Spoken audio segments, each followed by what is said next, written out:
which do you think is more probable, is easier to fight for? Um, Looking at everything around now, okay, by that, let me create a context here. Is that now, before, and even in the time to come, Africa will always remain an attractive place. It will always remain a battleground for the survival of the humanity, of course, because that is Right. where humanity was born. Correct. African is successful is going to be attractive. African is not successful is going to be attractive. It's just a question of who is calling the shots. You know, Right. at the end of the day, everybody wants to be in Africa. Look at China, Yep. for example. No, China is beginning to become the big boy in the world. Where is Yes. it? Where is it trying to have the strongest foot? It's in Africa. It leave all the South Asia, and because it's more than just the resources. We are talking of the human being. This is the Yep. birthplace of the human being. So now, which means whichever way we take it, we are going to have to confront people anyway. Whether Africa unite together, which of course I think is a good thing that we should do, but the likelihood of it is what I don't yet understand. The alternative of that is that we remain the way we are today as countries, but we should produce quality leader to run our country the way it should be run. Yes. Which of them do you think is more probable? Dissolving the countries in Africa and making it one country, or functioning as this individual country that we have, but looking for quality leaders? So I think either way, it's going to be a problem. And this is why I say that, because I think there are I think there are countries who are trying to raise up quality leaders, but then the powers that be stage a coup and take them out. And of course, they are going to continue to take them out. So how do we fight that? Because it's to me it's cyclical. It's a constant circle. I don't know the answer to it, because yes, we can raise up good leaders, but when that happens, what happens to them? The powers that be who don't want their money cut off and who don't want the people to rise up, who don't want an independent leader in there. They want somebody that's a puppet in there. They take out the strong leaders. So currently that's not working. I think if we were just to tomorrow take away all the borders and make one united Africa, that would be a nightmare if you just woke up and did that tomorrow, because people speak different. We can't talk to each other. We have different political beliefs. That would be a nightmare. There has to be a process put in place so that we can logically do these things. I think if we work on creating the quality leaders and trying to get them in places first, and then that will lead to a one united Africa, I think that might work. But the problem, like I said, is where are we going to get these quality leaders? Because people are afraid to stand up, because they know the likelihood of them getting killed is very high, especially if you live in a country that's controlled by outside forces, which most of them are. So I don't know the answer. I think it has to be a little bit of both to get to the grand prize. Thank you for that. I appreciate that. Of course, that is why we are here. If we have all the answer, we should already have everything that we want. We should be doing it.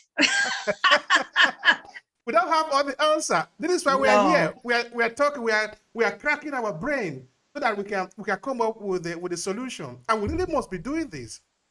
All right. Now this is how I see it. The European power, the United States, for example, will never stop to take down the leader that is not in their interest in Africa. This is for sure, because they are fighting for their survival too. Every people need to fight for their survival. Yep. I think the error that we make often as Africa, because we are talking Pan-Africanism, because by Pan-Africanism, we're looking at African interests. My interest as an African, which does not necessarily mean because I'm in Nigeria, because I am a Ghanaian. I am an African. That is number one. But of course, we can also become African even in Nigeria, African in Ghana too. It's not an opposing positions. Correct. Now, what I want to say in respect of that is that the European elite want to be in charge of Africa. Yes. Now, the question is, do we really expect them to take action in our interest or take action in their interest? Because if we are doing that, then we are making error. We are expecting the person who is exploiting you to save you. It'll never happen. So if that is the case, because now we have looked at two variables, no? the due probability that the easiest one that we can do is to raise quality leaders. When are these quality leaders? They will need to look among us. How can we do this?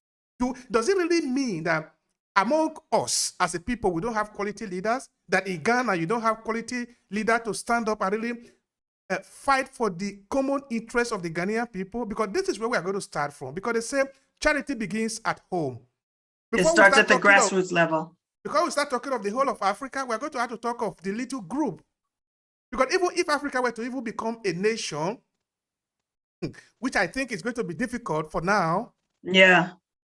Say maybe, for example, the headquarters is Addis Ababa. The person in Addis Ababa doesn't know what is happening in my village. So we're still going to have the local administration, right? Then the regional administration.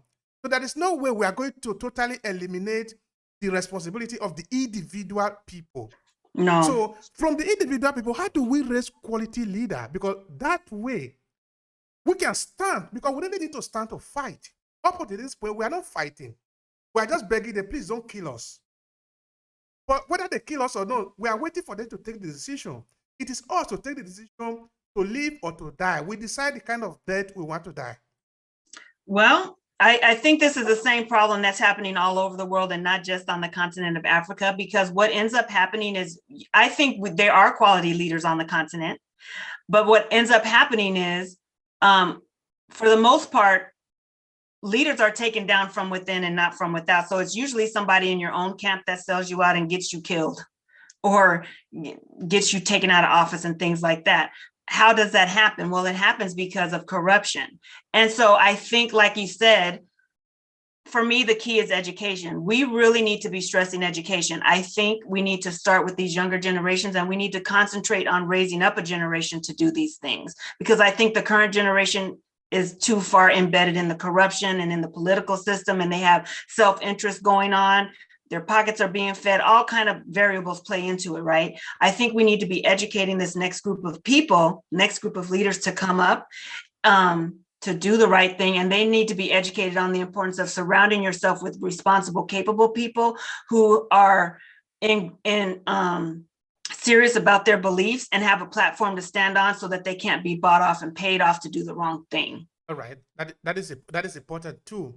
And how do we then begin to deconstruct because now we're looking for how do we build together now, whether we are in the continent or in the diaspora. This is going to be very important for us. Now we also must understand that there are some individuals that are working against or that are taking advantage of our inability to work together. How do we begin to decode the system?